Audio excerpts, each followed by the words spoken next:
चिल्ला चिल्ला के आकृति नेगी ने बोला आई लव यू पवन जी। जी हाँ, ये मैं ऐसे ही नहीं बोल रही, सच में recent episode rise and fall के रीसेंट एपिसोड में ये सब देखा गया है।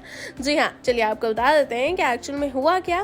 तो जो टास्क चल रहा था कि सारे के सारे जो पेंट हाउस वाले हैं वो दो दो करके नीचे आएंगे और जो बेसमेंट वाले लोग हैं उनको मनाने की कोशिश करेंगे कि वो उन्हें एक टिकट दे दें, जो टिकट उन्हें अल्टीमेट पेंट हाउस का रूलर बना देती है। तो इसमें क्या होता है, पवन जी जो होते हैं वो इम्प्रेस कर देते हैं हमारे बेसमेंट वालों को। इसी के साथ नयनदीप और अहाना, ये दो और कंटेस्टेंट्स होते हैं जो कि बेसमेंट वाले लोगों को इम्प्रेस कर देते हैं। काफ़ी ज़्यादा लड़ाई झगड़ा होता है, बहुत कलेश होते हैं, सेटलमेंट नहीं होता पैसों को लेकर।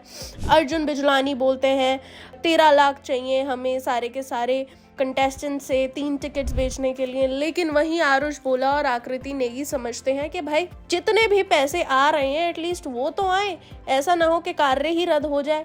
तो आरुष और आकृति ने स्ट्रैटेजी बनाई कि भैया जितने भी रूलर्स दे रहे हैं एटलीस्ट उतने पैसे तो लेकर अपने बैंक में थोड़े से तो सेव करें ना, कि आगे कोई टास्क हो तो एटलीस्ट मैच तो कर पाए वो लोग रूलर्स को। तो इसी के साथ ये टास्क और आगे बढ़ता है। अब क्या होता है, चैलेंज आता है।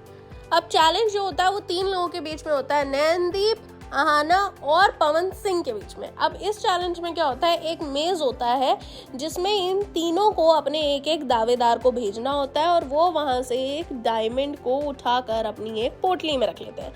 एक लिमिटेड टाइम ड्यूरेशन होता है, उस टाइम के बीच में जिसने सबसे ज़्यादा डायमंड्स को इकट्ठा किया उस मेज से बाहर निकलकर वो इस चैलेंज को जीत जाता है।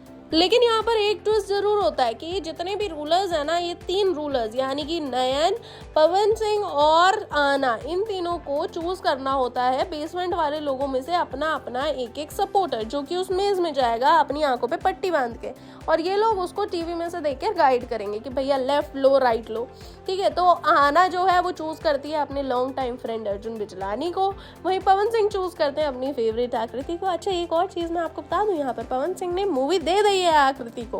उन्होंने बात करते करते आकृति से पूछा किसी फिल्म में आई हो, तो आकृति ने बोला नहीं जी अभी तक तो नहीं। तो उन्होंने बोला चलो हम तुम्हें पिक्चर देंगे। Well anyways, coming back to the point, Nayandeep choose करते हैं आरुष भोला को। इसी के साथ गेम चालू होता है। सबसे पहले नंबर पर जाती है आना, जो कि बहुत ही बुरी तरह से गेम को चौपट कर देती है। अर्जुन बिजलानी को वो गाइड ही नहीं कर पाती, उन्हें समझ ही नहीं आता कि लेफ्ट कौन सा होता है, राइट कौन सा होता है। दूसरे नंबर पर आते हैं पवन सिंह। भैया देखो, आज का जो एपिसोड था ना, उसकी मेन हाईलाइट तो पवन सिंह और आकृति नेगी ही रहे। इन दोनों ने जिस तरीके से ये टास्क परफॉर्म किया, लोगों को हंसी जरूर आई, क्योंकि पवन सिंह को अभी तक हमने शो में बहुत ही सुस्त और ऐसे देखा था कि वो किसी से ज़्यादा बातचीत नहीं कर रहे हैं, अपनी शांति से रह रहे हैं। लेकिन आज पवन सिंह जब आकृति को गाइड कर रहे थे, वो इतने कंफ्यूज आ गए, उन्हीं की भाषा में बोले तो उनको कुछ समझ नहीं आ रहा था कि भैया आकृति कहाँ जाए कहाँ ना जाए, और उनका एकदम जोश वाला अंदाज देखा आज ऑडियंस ने। इसी बीच क्या होता है, जैसे ही पवन सिंह जो है अपनी सूझबूझ से, अपनी समझदारी से आकृति को उस मेज से बाहर निकाल देते हैं, मतलब उस पजल से बाहर निकाल लेते हैं, तो वो इतनी लंबी और गहरी सांस लेते हैं कि अरे बाबा, आज तो मैंने अपनी ज़िंदगी का सबसे पहला गेम जीत लिया, मैंने इतने अच्छे से खेला। वहीं आकृति उन्हें चिल्ला के बोलती है आई लव यू पवन जी। तो उसी के साथ पवन जी उन्हें आशीर्वाद देते हैं कि तुम बहुत ही अच्छे से काम करो, और इसी के साथ वो आकृति को थैंक यू भी बोलते हैं कि थैंक यू सो मच, तुमने मेरी इतनी मदद करी, तुमने अच्छे से इतने टास्क को किया जिसकी वजह से कहीं ना कहीं मैं इसे कंप्लीट कर पाया, तुम्हारी समझदारी थी। और इसी के साथ पवन सिंह लास्ट में हर किसी को, जो भी उन्हें देख रहा है, अपने व्यूअर्स सभी को बोलते हैं I love you. Pawan Singh ने आकृति को तो रिप्लाई नहीं दिया है आई लव यू का, लेकिन अपनी जनता से वो जरूर प्यार करते हैं, और यही है शायद पावर स्टार की ताकत, जो कि उनकी ऑडियंस को जोड़ कर रखती है।